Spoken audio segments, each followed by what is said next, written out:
Mas matayog pa ang next target ni Olympic pole vaulter EJ Obiera matapos ang sunod-sunod na gold medal nitong mga nakaraang linggo. Next na ang World Pole Competition at 4 na iba pa. At may inaasahan din siyang maabot ng mga atletang Pinoy, kabilang po si Alex Ayala. Ang exclusive interview sa kanya sa pagtutok ni JP Soriano.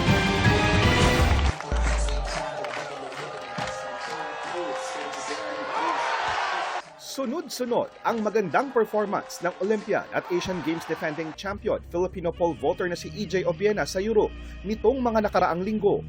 Una riyan ang gold niya sa Halberstadt sa Germany noong July 31 kung saan nag-clear siya ng 5.76 meters na sinunda ng second straight gold sa Jockville matapos i-clear ni EJ ang 5.83 meters sa first attempt. Bukod pa diyan ang sunod-sunod niyang podium finishes, kabilang na ang gold medals sa Poland at iba pang bansa.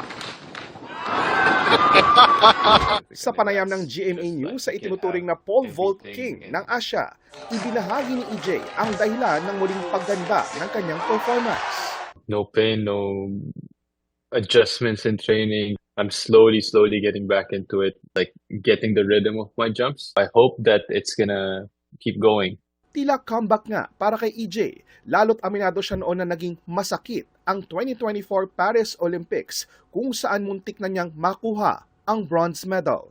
Ngayon, nakabase na muna si EJ sa Athens, Greece. So I decided to move here, train with the team Corrales, and with that, I think, as you said, I'm having quite a decent season. So I think the decision is working.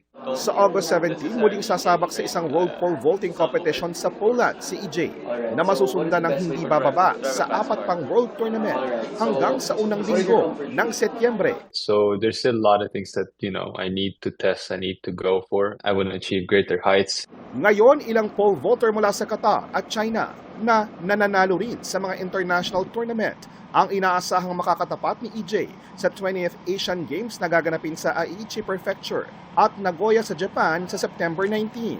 I'm in a way looking forward to it. Of course, there's nothing fun when success is guaranteed. And I think that's the beauty of every competition. There's always probability that you would lose. It gives you that extra push, that extra energy, that extra concentration to really give it your all. Pangako ni EJ sa mga kababayan. I'm gonna give it my all. Hopefully by the end of the competition, I have the gold medal around my neck. Umaasa rin daw si EJ sa Asian Games na magkaroon ng pagkakataong bigyan ng karangalan ang Pilipinas kasama ang iba pang atleta, kabilang na ang Filipino tennis ace na si Alex Ayala na nagsabing target niyang lumaban sa Asian Games. She's on fire and I think she's one of the best, if not the best, tennis player. Looking forward to hopefully be able to watch them in Asian Games and represent the country together. JP Soriano, nakatutok 24 oras.